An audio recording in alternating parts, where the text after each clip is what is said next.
What about now? How about? Oh yeah, that's probably it. So I guess we'll have to start back.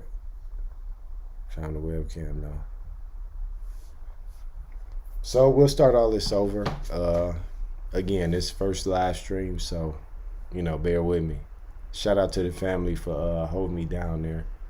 I guess I was muted, but I'll just go back over. Basically, I was just going in order here on ESPN.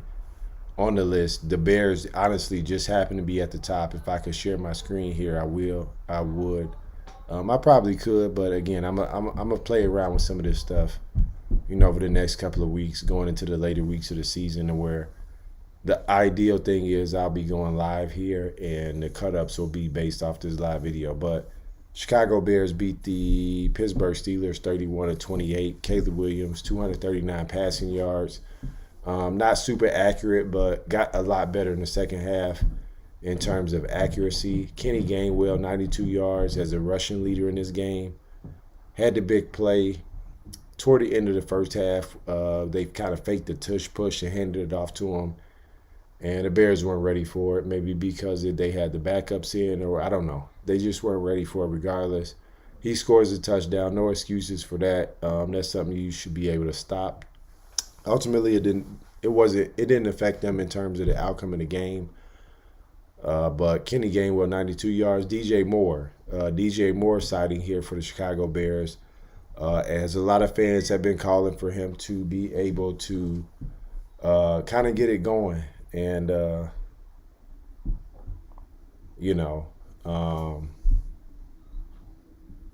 he kind of stepped up today. Give me 1 second here. I think it's a way I can set up something different.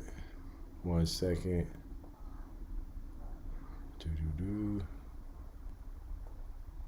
All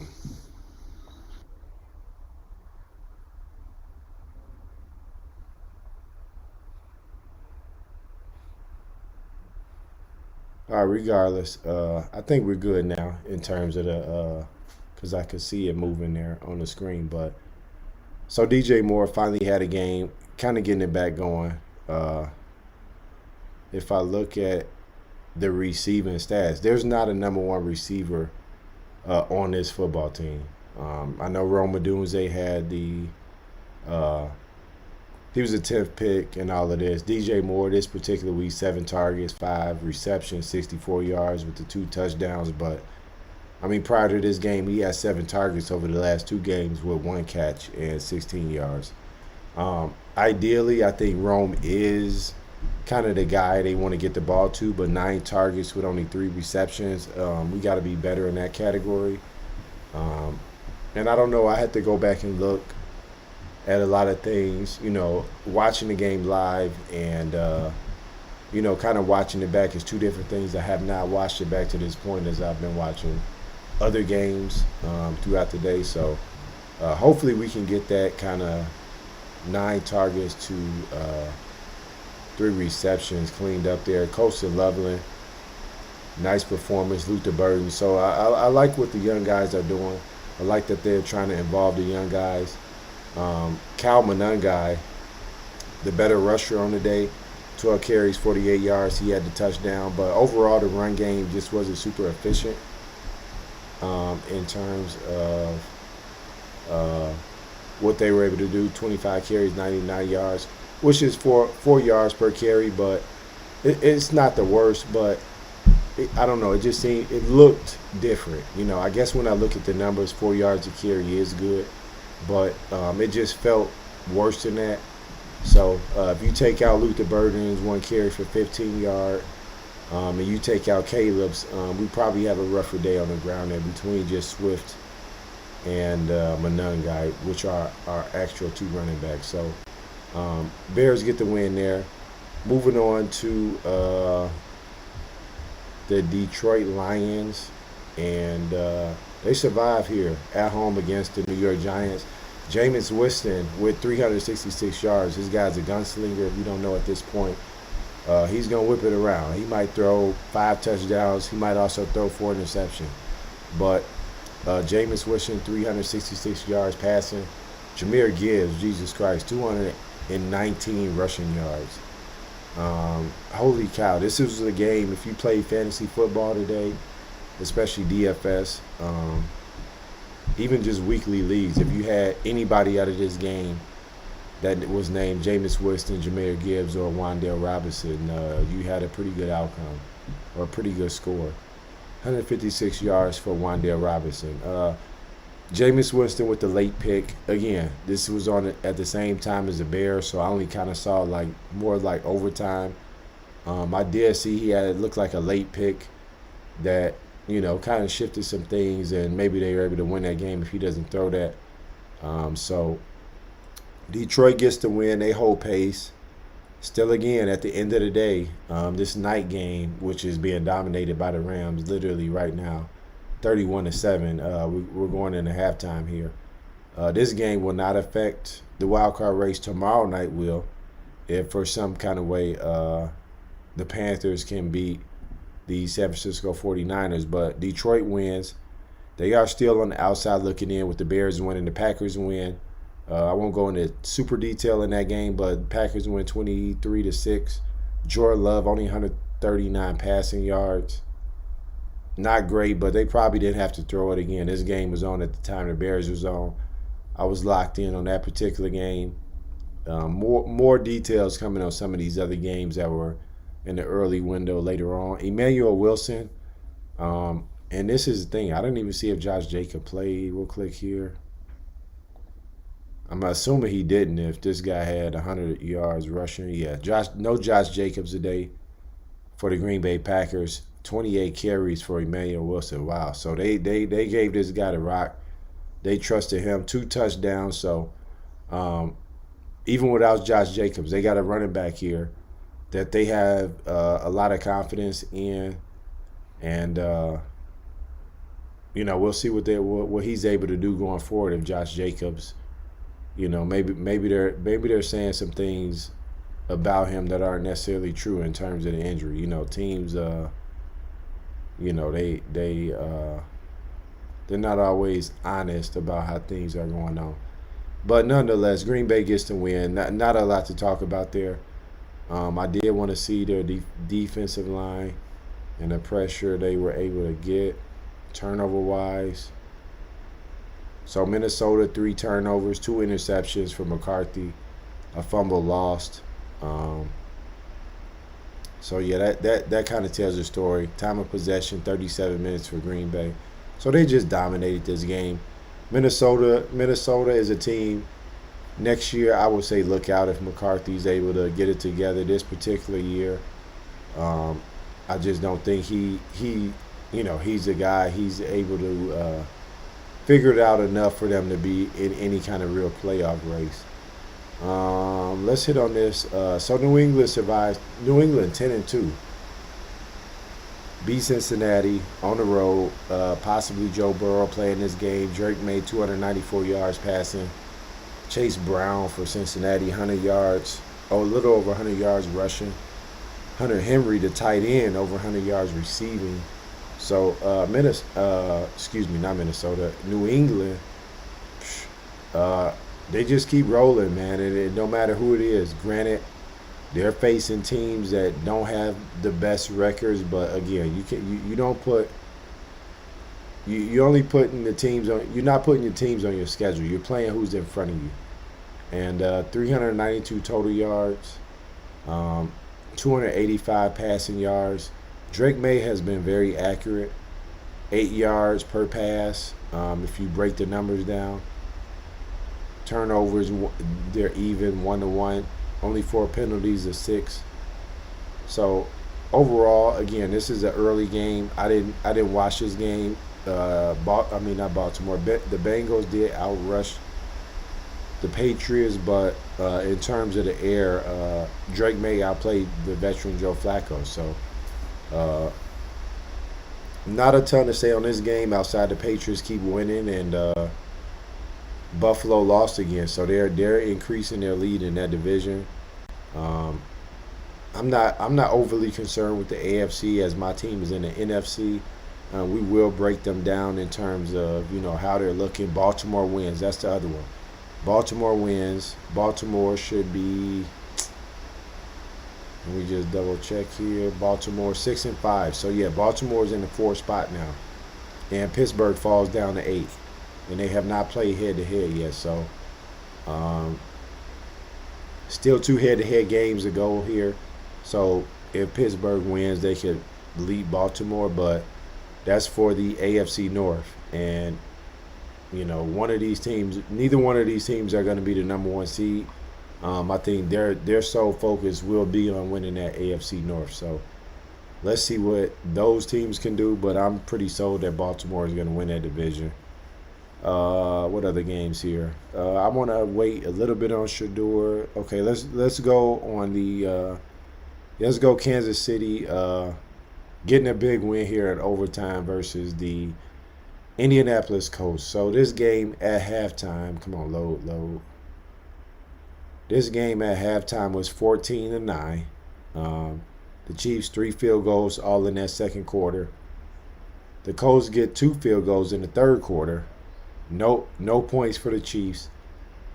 And the Colts scored no points in the fourth quarter or overtime, and the Chiefs scored 11 in the fourth quarter and 3 in overtime. If you want to be the number 1 seed, you want to be the number 1 team in the AFC. That's unacceptable. Late in games, you won't win games that way. You'll be one and done in terms of the playoffs.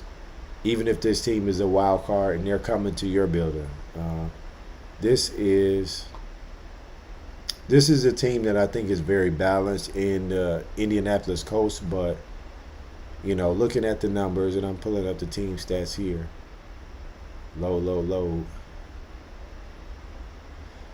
So passing the ball, the Chiefs 346 yards and 181. A big disparity there. Decently accurate, 19-31 for the Colts. Mahomes whipped it 46 times.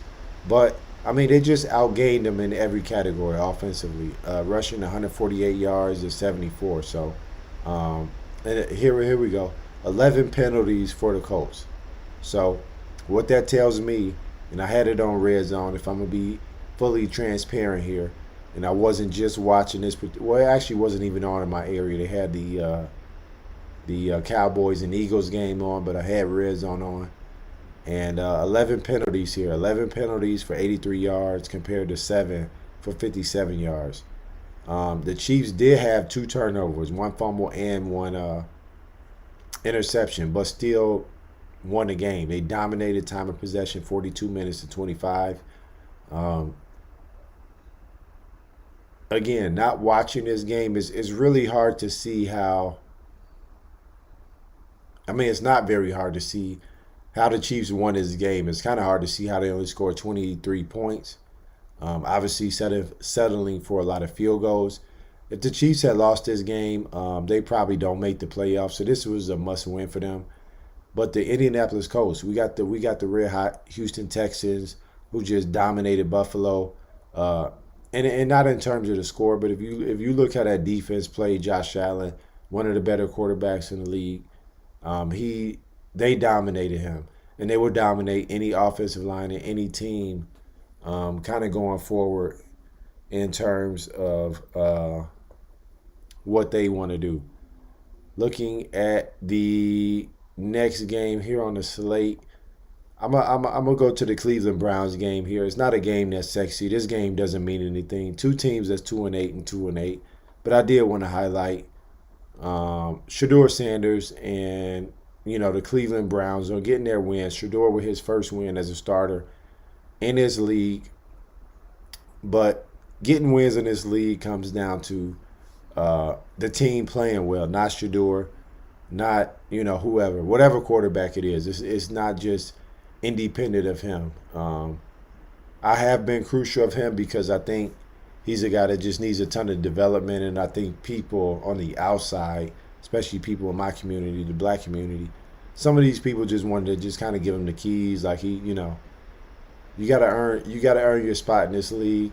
Some players don't that are drafted super early. He wasn't, for whatever reason. You want to think conspiracy or not, it is what it is. I'm not gonna get into that right now. But when I look at total yards, even 270 to 268, Total plays. The Browns only ran 48 plays. The Raiders won 75 plays, man. 75 plays for 10 points. That just goes to show you where this offense is where this offense is, and their inability to be able to move the football. 15 drives for both teams. Yards per play, 5 for Cleveland, 5.6, 3.6 for the Raiders. Rushing the ball, 64 to 60. So this is where I think, even though the Cleveland Browns won, to be sustainable and for Shador to have success, they'll need to be able to run the ball more. This offense is based around the run. It's not based on the quarterback just slinging it. That's not saying he can't sling it for them to win if he's in a groove or doing things. That's just saying for this offense to operate at its full capacity, the run game needs to be a lot more efficient than 2.4 yards per rush. That's not going to get the job done.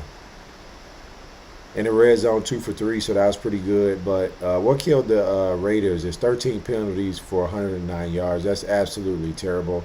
So there's the one negative I did have on Shador, and we'll wrap this game up because it wasn't a lot to see here. I don't want to talk about 2-8 teams. Well, now the 3-8 Cleveland Browns. But I did want to highlight Shador. The interception, if you go back and look, he was baited into it. It was a terrible throw.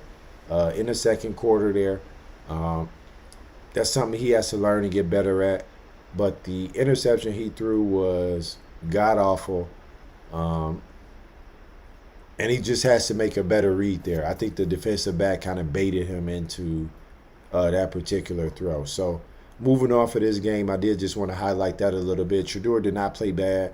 He didn't play great either. Only sacked one time. So offensive line, for the most part, they didn't do good in the run game, but Shador wasn't sacked a ton either. So pretty decent job there. We'll go to I guess we'll look at the Jacksonville Jaguars, just because they are in the wild card race. We'll just kind of glaze over that a little bit. 27-24 win in overtime on the road, so big win for them. Shout out to these offensive-minded coaches, Liam Cohen in Jacksonville, Ben Johnson in Chicago. I feel like I'm forgetting another one that just transferred jobs. I don't know, but at least those two, for sure. And I'm probably forgetting somebody else that I just can't think of off the top. But you want to get some of these offensive coaches that are the archetypes of the offense in whatever space they are, and hire them as your head coach. Not the guys that are under head coaches that are the offensive archetype, and they're just the offensive coordinator. So whoever the Bears' offensive coordinator is, I know his name, I just can't think of it at this particular moment. Just for example, in 2 or 3 years, if this offense continues to develop and Caleb is a top 5 quarterback over the next couple of years, he's not somebody that I particularly would like to hire if I was an NFL team. But, to each his own. Jacksonville, though, back to that game. Jacoby Brissett is slinging it for the Arizona Cardinals, man. He's getting so much yardage and he's moving the ball, throwing the ball. Kyler Murray's time in Arizona is probably done. I'm just being honest. I don't know what the contract looks like. We'll get into more of this type of talk. Sticking to the Jacksonville Jaguars. Travis Etienne, 86 yards on the ground. Trying to pull up the team stats here. So again, total plays dominated by the losing team here. 76 for the Cardinals, 61 for the Jacksonville Jaguars, but 371 yards total yards for the Jaguars, 326 for the Cardinals. Little bit more passing yards for the Cardinals, but they dominated the rushing game. 134 yards on the ground compared to 56. 4.8 yards per rush compared to 2.8. Football is a cyclical sport. We still see a lot of the spread in college, and the NFL. I mean, they've had some teams that kind of wanted to spread you out a little bit more, run more tempo, things like that. But nothing like the college game. If we get late in the season, this was an indoor game, but you got to be able to run a football for more than 2.8 yards a carry. You can round that up to 3, but if you run it 3 times, it's 4th and 1. If you don't have positive field position, you're punting the football away. So you need to be a lot more efficient in the run game, especially when you have 20 attempts and you're only getting 55 yards. That's not very good. So the Arizona Cardinals, they're trying, especially without Kyler. They just can't get over the hump. But Jacoby Brissett has played very well. And it's crazy because the Jaguars have 4 turnovers here, 3 interceptions thrown by Trevor Lawrence, a fumble loss. I'm not sure the fumble was by him. I'm just looking at the team stats, but the interceptions were definitely him. And they still win the game, man.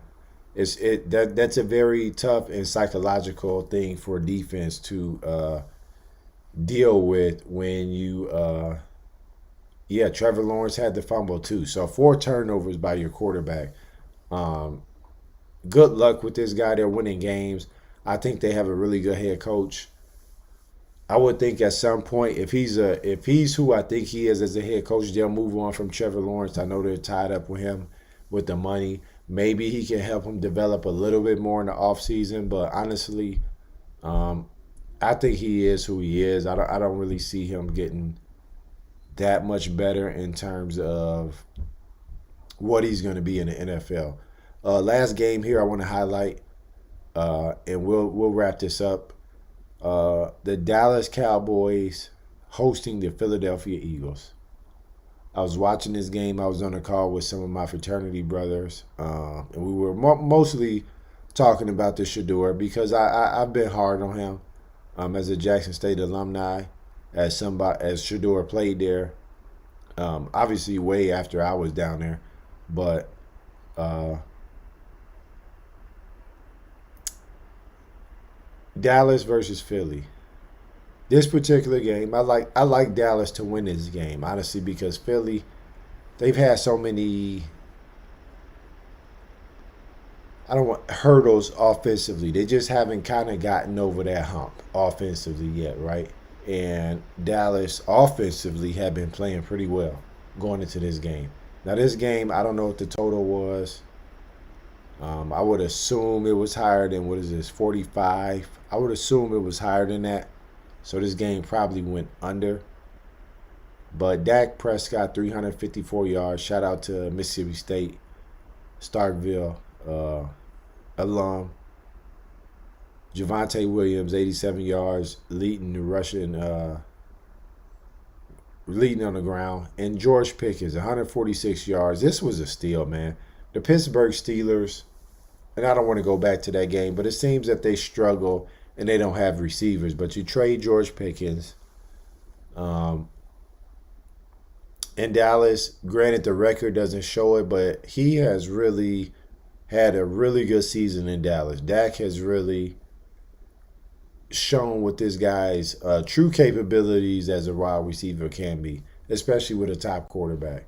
So if I look at this game, if we go to the stats here, team stats, I like to look at team stats. Individual stats matter, but not as much as one might think. So Dallas outgained Philly by over 100 yards, 339 total yards for Philly, 473 for Dallas. Total drives, both teams pretty even, 11 total drives for Philly, 12 for Dallas. Passing is where a little bit more of a discrepancy, 348 for Dallas, 276 for Philly. Um, Philly actually threw it more than Dallas, 27 for 39 for Hurts. Hurts throwing it 39 times just doesn't seem like a winning recipe for me. 23 for 36 for Dak. Dak did have an interception there. So when I get down to rushing, this is what I wanted to go down to. Philly is a team that want to run the football.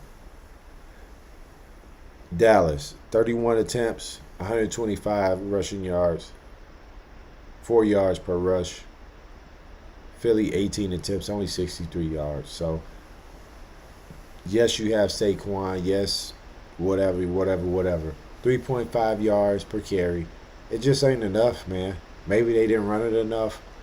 18 to 31 is a pretty big disparity. Dallas was a more physical team here. If I look at where sacks, so really only no sacks in this game. One sack each per team. Uh, Turnovers two apiece. Two fumbles by Philly, both lost. One was on the what was that, kickoff for a punt? I think it was a punt return. Dallas had a fumble lost by Turpin late in the game. They also had the interception from Dak. So time of possession pretty even. Just a pretty even game here. You know, for a 4-5-1 football team coming into this game and an 8-2 football team, these teams seemed pretty evenly matched going into this game. And I always say with these divisional games, you never know what's going to happen. Just because they, you know, it's a lot going on with these teams and just how they operate. So I think I'm gonna hang it up there. I got to get to where I have a chat box up. Again, this is the first time doing this, and it'll get better as I go. But I did want to post something. I just felt that the day was decent today.